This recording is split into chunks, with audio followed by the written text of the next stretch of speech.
Let's talk about sex, baby. So, we're going to be very delicate here. Don't worry. We'll use civil language the whole time. Let's not freak anyone out.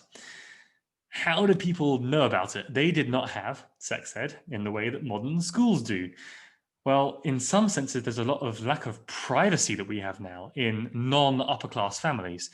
In your, well, still basically a peasant family, you can't afford multiple beds. You have one big bed, and kids would be in the bed while the parents are making more kids, which is kind of completely crazy to modern eyes and ears. That seems really weird, but that's the way they did it. So that's one way of knowing about it.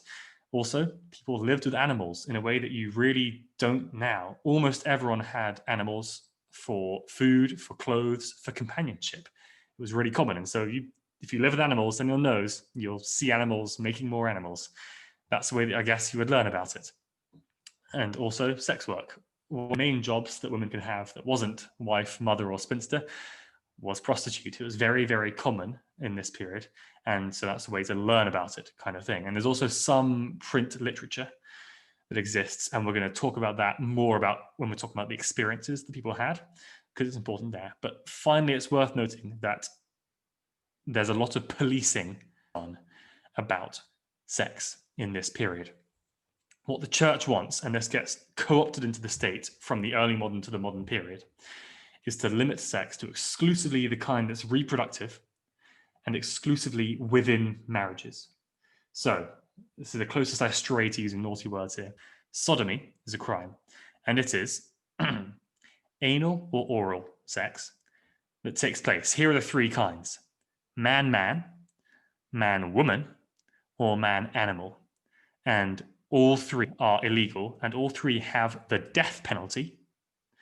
And there is no association in the early modern period with a particular subgroup of people who take part in these kinds of acts.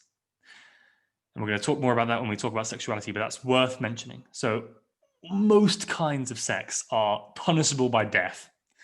Kind of crazy. And obviously it's very hard to actually prosecute someone for this. And there are some, but there are very few cases where people are actually punished for it. But that's worth pointing out. There's also this notion that it's not as bad as sodomy, but there's fornication, which is just extramarital sex, which is frowned upon societally, but it's not punishable by death in the way that sodomy is. But what's worth noting is that in the early modern period, popular culture is much less concerned with it, and print media really openly talks about sex in a way that would have been illegal. But then by the modern period, it moves from the public sphere to the private sphere, and it becomes state policed rather than the church and the community. And it's a lot more frowned upon. Oops, I've skipped ahead by accident. And finally, let's talk about experiences. Most experiences and personal narratives that we have are skewed towards men.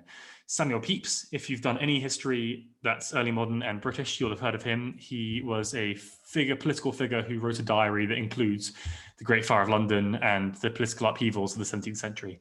And he talks about his sex life in code, but he kind of casually mentions it. It's kind of weird. And he talks about how he bought this book called L'Escole des Filles, which is a French pornographic book. So clearly people were open about it in the 17th century, in the early modern period. And we know for a fact that prostitution is very, very common in the way that it was policed. And also a lot of jokes in popular print assumed knowledge of sex.